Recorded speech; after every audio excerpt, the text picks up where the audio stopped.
అందరికీ నమస్కారం అండి. ఈరోజు మనం 2011వ సంవత్సరంలోని చందమామ కథల పుస్తకంలోని దొంగకు ఉద్యోగం అనే కథ గురించి చెప్పుకుందాం. ఈ కథ రచించింది ఎంవివి సత్యనారాయణ గారు. ఒక అమాయకపు రైతు తన తోటలో పండిన మామిడి పండ్లు పట్నంలో అమ్ముకోవడానికి నెత్తిన బరువైన బుట్టతో బయలుదేరాడు. పట్నం పొలిమేరలోనే అతడికి ఒక ఎడ్లబండి కనిపించింది. బుట్టను మోయలేకపోతున్న రైతు ఎడ్లబండివాడు తన బండి మీద పట్నం వీధుల్లో ఎక్కడైనా దింపుతాడేమోనని ఆశపడ్డాడు. బండివాడు ఎటుపోయాడో కానీ ఎంతకు రాలేదు. తిరిగి తన బుట్టను నెత్తిమీద పెట్టుకుందామని చూస్తే రైతుకు తన బుట్ట కనిపించలేదు. అతడికి గుండెలు ఆగిపోయాయి. తన పండ్ల బుట్టను ఎవరో తన కన్ను గప్పి ఎత్తుకుపోయినట్టు అతడికి అర్థమైంది. నేల మీద దొర్లుతూ మట్టిని తల మీద పోసుకుంటూ రైతు ఏడుపు మొదలుపెట్టాడు. ఆ పట్టణాన్ని పరిపాలించే సామంతరాజు అదే దారిన పోతూ రైతు పడుతున్న బాధను గ్రహించాడు. తన గుర్రం దిగాడు. రైతును సమీపించి, మామిడి పండ్లు అమ్మితే ఎంత డబ్బు సంపాదించి ఉండేవాడివి అని అడిగాడు సామంతరాజు. రైతు ఆయనకు నమస్కరించి, మహాప్రభు, 100 రూపాయలు సంపాదించి ఉండేవాడిని అన్నాడు. సామంతరాజు అతడిని దయగా చూస్తూ తన వద్ద ఉన్న 100 రూపాయలను అతడికి ఇవ్వబోయాడు. రైతు మరొకసారి నమస్కరించి, నాకు నా పండ్లు అమ్మిన డబ్బే కావాలి ప్రభు. పంట పొలాల్లో కష్టపడి బ్రతికేవాడిని. దయాధర్మం నాకు ఇష్టం ఉండదు అన్నాడు. సామంతరాజుకు అతడి నిజాయితీ నచ్చింది. అప్పటికప్పుడు ఆయన తన భటులను పిలిచి ఎడ్లబండి వద్దనే న్యాయ విచారణ ప్రారంభించాడు. పట్టణ పొలిమేరల్లోని న్యాయ విచారణ అనేసరికి ప్రజలకు విడ్డూరంగా తోచింది. పట్టణ పాలకవర్గం, ప్రజలు ఎడ్లబండి వద్ద సభ చేశారు. సామంతరాజును రైతు విచిత్రంగా చూసి పండ్లబుట్టతో దొంగ పట్నపు వీధుల్లోకి జారుకున్నాడు.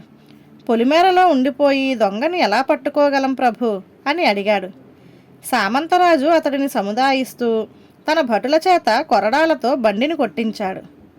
ఆయన ప్రవర్తన అక్కడకు చేరిన వారిలో ఆశ్చర్యం కలిగించింది.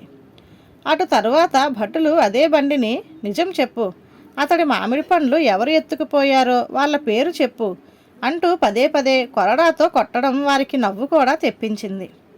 సామంతరాజుతో సన్నిహితంగా మెలిగే అధికారి ఒకరు, ప్రభు, బండికి ప్రాణం లేదు కదా, అది సాక్ష్యం ఏ రకంగా చెప్పగలుగుతుంది అని అడిగాడు. సామంతరాజు గంభీరంగా చూసి, బండి మాత్రమే దొంగను చూసింది, అందువల్ల సాక్ష్యం చెప్పగలిగితే బండి మాత్రమే చెబుతుంది. అయినా ఇంతమంది ప్రజలు గుమిగూడి ఉంటే బండి సాక్ష్యం చెప్పదేమో అంటూ ప్రజల వైపు తిరిగి, మీరంతా వారి వారి ఇండ్లకు తిరిగి వెళ్ళి మీకు వీలైనన్ని తాజా మామిడి పండ్లతో వెనక్కి రండి అన్నాడు.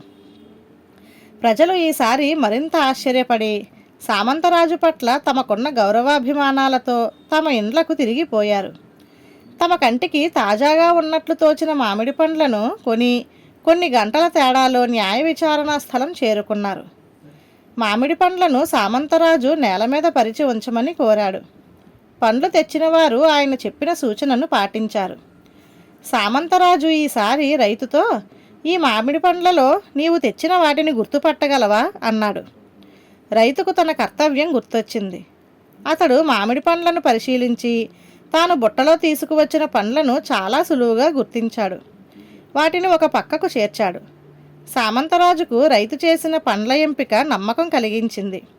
అతడు అబద్ధమాడే మనిషి కాదు, పరాయి సొమ్ముకు ఆశపడడు. అతడి పండ్లను ఎత్తుకుపోయిన దొంగ వెంటనే వాటిని ఏదో ధరకు అమ్మి సొమ్ము చేసుకున్నాడు. పండ్లను తెచ్చిన వారిని, వారికి పండ్లు ఎవరు అమ్మారో అతడి ఆనవాళ్ల గురించి అడిగి తెలుసుకున్నాడు సామంతరాజు. రైతు ఎంచిన పండ్లు అమ్మినవాడు ఒకే వ్యక్తి అని మాత్రం సామంతరాజుకు అర్థమైంది. పైగా పండ్లను కొన్న ప్రజలు, అతడు ఎప్పుడూ మామిడి పండ్లు అమ్మేవాడిలాగా కనిపించలేదు. అతడి భుజం మీద ఎడ్లను అదిలించే కొరడా వంటి వస్తువు ఉంది. మామిడి పండ్లను కొనేవారిని ఎడ్లను అదిలించినట్టు అతి హీనంగా బెదిరిస్తున్నాడు ప్రభు అన్నారు. సామంతరాజుకి ఉన్న సందేహం కూడా అదే. మామిడి పండ్లను అతడు తప్ప వేరెవరూ ఎత్తుకుపోయే అవకాశం లేదు. తన ఎడ్లబండి వద్ద బండివాడు వేచి ఉన్న సమయంలోనే రైతు తన పండ్ల బుట్టతో వస్తూ కనిపించాడు. బండి చాటున వేచి ఉండి సమయం చూసుకొని ఎత్తుకుపోయాడు. బండివాడిని పట్టి బంధించడం సామంతరాజుకు అట్టే కష్టం కాలేదు. బండివాడు పశ్చాత్తాపంతో, నా ఎడ్ల బండికి తగినంత గిరాకీ లేకపోవడంతో ఆకలికి తట్టుకోలేక దొంగతనం చేశాను అన్నాడు.